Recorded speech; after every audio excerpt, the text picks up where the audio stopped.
So the Bayswater level crossing removal project, it involved removing 2 level crossings in the suburb of Bayswater. Bayswater is approximately 30 kilometres east of Melbourne CBD. And with the reasons for removing level crossings is safety improvements, congestion improvements on the road, and also you're setting the rail network up for additional trains in the future without having any effect on the other modes of transport in the area.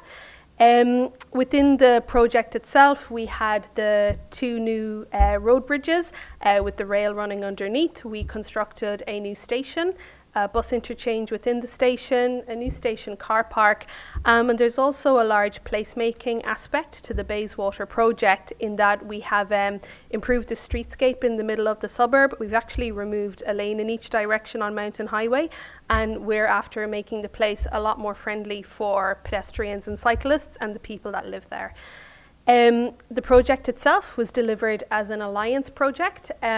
It was delivered as an alliance because there were just so many participants that had a hand in the project.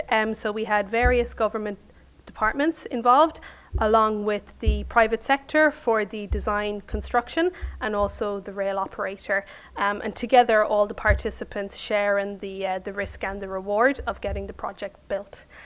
My own role on the project, so I represented Vic Roads, the state road authority here in Victoria, and my role involved stakeholder design coordination, so feeding in from all the different stakeholders to getting an agreed design that everyone was happy with. But a large part of my role was also the sustainability aspect, because I was the sustainability representative and champion on the alliance management team, so that went quite well with the design role.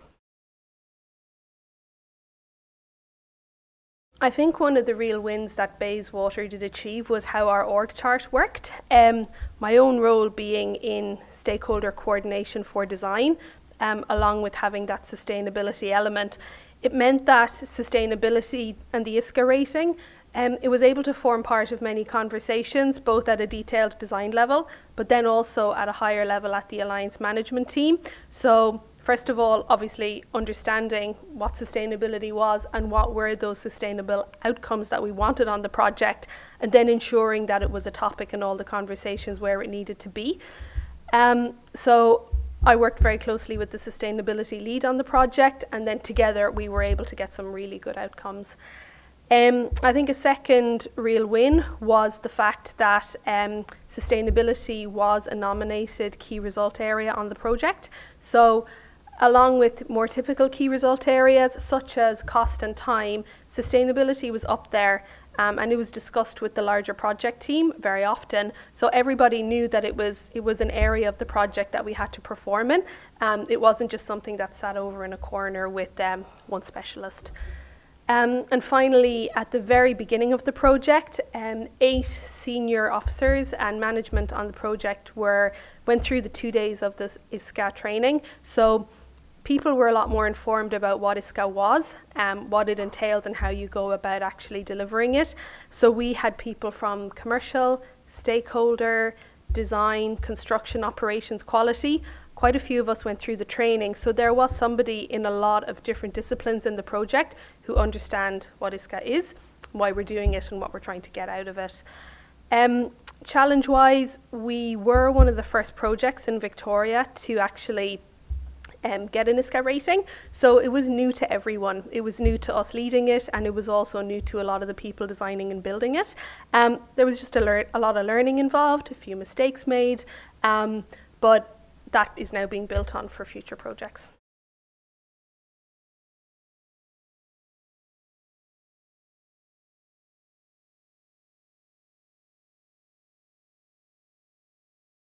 So the North East Programme Alliance, or NEPA as we call it, is the first of 3 programme alliances that are being put in place to help deliver the 50 level crossings for the level crossing removal programme. An alliance really is a great way of bringing together complementary skill sets from different businesses to deliver complex infrastructure projects and programmes of work. And in our alliance, we comprise of the Level Crossing Removal Authority, LXRA, Metro Trains Melbourne as they interface with the operators, Lango Rourke and Fulton Hogan, who were similarly teamed up on the Bayswater project, and Jacobs as design partner. My role in the Alliance is Alliance General Manager, so it's my job to bring all of those businesses together to make one collegiate team and get everybody pulling in the same direction. And we'll be delivering a substantial amount of work over what is a 5-year framework. Our initial work packages are on the Hurstbridge line, and our subsequent packages could be anywhere, but are predominantly around the South Morang line. And we're currently in the process of completing our planning and construction stage and mobilising out to site. So the Alliance absolutely recognises the successes at Bayswater, and we're really foolish to reinvent the wheel with that. So we've got every intention on building on those successes, and we've got a massive opportunity to do that on what is a number of Bayswater-sized projects. So we're looking to get a similar result or better. In fact, the bar's been raised, and we're looking to raise it again on here. I guess our challenge is with the scale of the programme that we're looking at is that we'll be bringing in lots of new people into the organisation and the partner businesses. You know, we really are going to have to work hard to get them to understand why it's important to us and really the part they play. I guess there's two ways of getting success with any initiative. You can either bulldoze your way through it and make people toe the line, or you really can get people to believe it's important, you know, and that was the route that Bayswater took. It's a very important part of the success and the rating that we got out of Bayswater was everybody believed in what they were doing and everybody knew what they were contributing towards that result. We were really careful to make sure that we included sustainability professionals, experts at very early stage of the project, and our thinking in design, procurement, construction program have all been heavily influenced already, so that we're starting off in the best possible way that we can. We're firm believers that you can only measure what you can manage. You can only manage what you can measure, I'm sorry. And, you know, to do that, we've put in some really key metrics and key result areas, key performance indicators for sustainability, social procurement, innovation, all which will play into our overall sustainability result.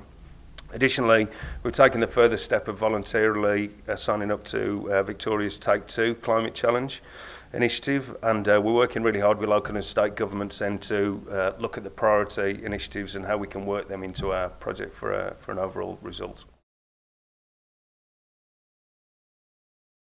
I think one of the key initiatives that we have for sustainability was our overall approach for sustainability.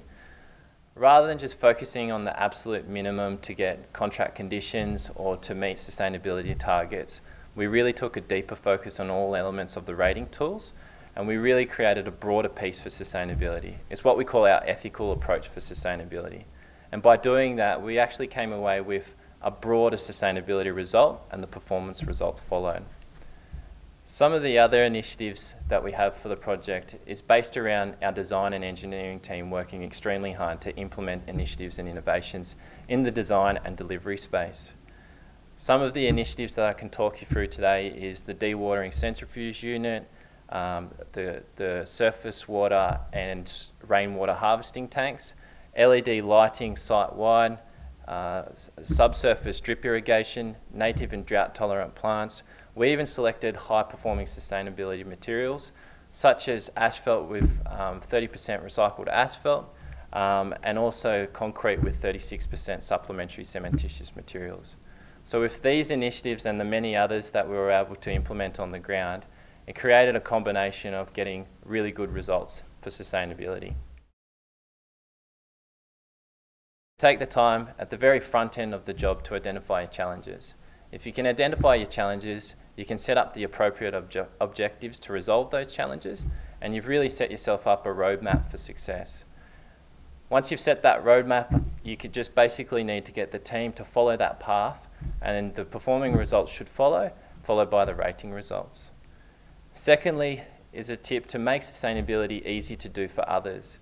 Currently, sustainability sits in a world for technical specialists or specialists alike. What we did at Bayswater was we made it easy to do for others to implement on the ground. Everyone in a range of different teams, from commercial to construction to design to engineering to operational systems, they all had an understanding of what they needed to do under the rating tools and how to interpret the requirements under the rating tools. By having that understanding, everyone created a sense of ownership on what they needed to do on the ground, and it actually gave way to delivering a lot of really high sustainability performing outcomes. Another tip, which I grabbed from Andrew Ackerman's speech, who is our Alliance General Manager at Bayswater, is panic early and don't panic late. Now, whilst this message was targeted for other reasons, it really sells home for sustainability. I think sustainability professionals and the whole team should just really invest in sustainability at the very front end of the job. Take the time to invest very, very early in the bid development phase, then follow into the design, then into your engineering, procurement, and construction methodology. If you do this in this order, the performance outcomes should show at the end of the job, and the rating results will follow. My last one, and I'm a firm believer in this tip, is to make sustainability attractive, sell it, give it a brand. Sustainability is very much a culture piece, just like many of the other functions in a project, and if you can create that positive culture for sustainability by giving it a brand, selling it, promoting it, doing anything that you need to do to make attraction for sustainability, it creates that engagement piece with the whole team and also the client. At the end of the job, everyone in the project team should have a clear understanding of why they're doing sustainability, how to do it, and why they should do it for the next job. If you can do that, the client have already got an engagement for it and all the other key stakers involved for the project.